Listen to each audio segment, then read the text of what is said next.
നമസ്കാരം, news prime മലയാളത്തിലേക്ക് സ്വാഗതം. ലോക്സഭാ പ്രതിപക്ഷ നേതാവ് രാഹുൽ ഗാന്ധിയും കോൺഗ്രസിന്റെ പ്രധാനപ്പെട്ട അംഗങ്ങളും മാത്രമല്ല ഈ രാജ്യത്ത് ഫാസിസ്റ്റ് വിരുദ്ധ സമരം നടത്തുന്നത് എന്ന് ഓർക്കുക.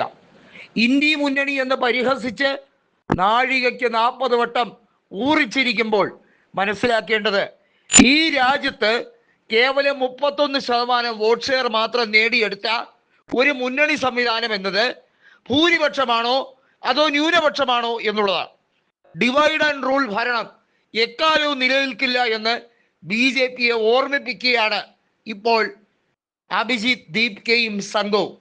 ഇത് ആം ആദ്മി പാർട്ടി നടത്തുന്ന കൊള്ള സംഘമല്ല. ആം ആദ്മി പാർട്ടി പോലെ അധികാരമോഹത്തിന് വേണ്ടി തട്ടിക്കൂട്ടി ഉണ്ടാക്കിയ രാംലീല മൈതാനത്ത് വെച്ചുണ്ടാക്കിയ സംഘടനാ പ്രവർത്തനവുമല്ല.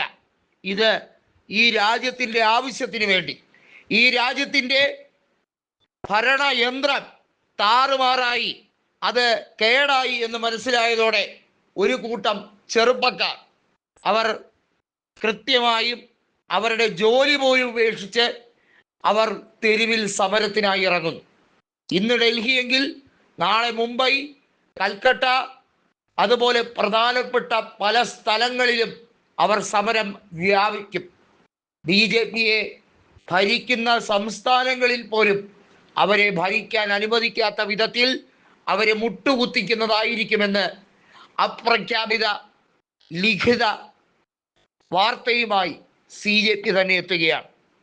ഒന്നും രണ്ടും അല്ല, കോടിക്കണക്കിന് മനുഷ്യരുടെ അവസാന പ്രതീക്ഷയും തല്ലിക്കെടുത്തി നരേന്ദ്രമോദി 12 കൊല്ലം തികയ്ക്കുമ്പോൾ ആ ചുടുകണ്ണീർ ഒരിക്കലും അതിന് ഒരു ഉത്തരം കിട്ടാതെ പോകില്ല. കാവ്യമയം തീർത്തിരിക്കുന്നു നരേന്ദ്രമോദി എന്ന് പറയുന്നിടത്ത് കാവ്യയെ കാവ്യനീതി കൊണ്ട് മറയ്ക്കാൻ ശ്രമിക്കുകയാണ് അഭിജിത്ത് ദീപ്കയും സംഘവും.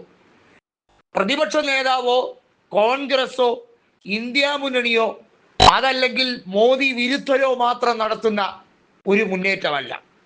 ഈ രാജ്യത്തെമ്പാടെയുള്ള കൃത്യമായി തലയ്ക്ക് സ്ഥിരതയുള്ള സകല മനുഷ്യരും ഒത്തുചേർന്ന് ഒരേ സ്വരത്തോടെ ഇവിടുത്തെ കേന്ദ്ര സർക്കാരിനെ മുട്ടുകുത്തിക്കാൻ വേണ്ടിയുള്ള പദ്ധതി.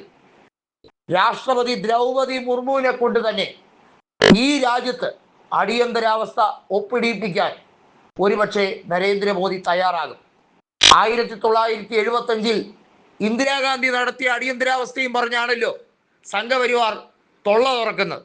എന്നാൽ കേട്ടോളൂ, 2026 ഈ രാജ്യത്തിൻ്റെ ഫണ്ടമെന്റൽ റൈറ്റ്സും ഡ്യൂട്ടീസും മുഴുവൻ താൽക്കാലികമായി എങ്കിലും മരവിപ്പിച്ചുകൊണ്ട്, ഈ ഭരണഘടനയെ മുഴുവൻ കാറ്റിൽ പറത്തിക്കൊണ്ട്, BR അംബേദ്കർ വിഭാവന ചെയ്ത ഐഡിയോളജിയെ മുഴുവൻ തട്ടിത്തെറിപ്പിച്ചുകൊണ്ട് BJP എന്ന വർഗീയ പാർട്ടി നടത്തുന്ന ഏറ്റവും വലിയ വെല്ലുവിളിയാണ് ഈ മണിക്കൂറിൽ കണ്ടുകൊണ്ടിരിക്കുന്നത്.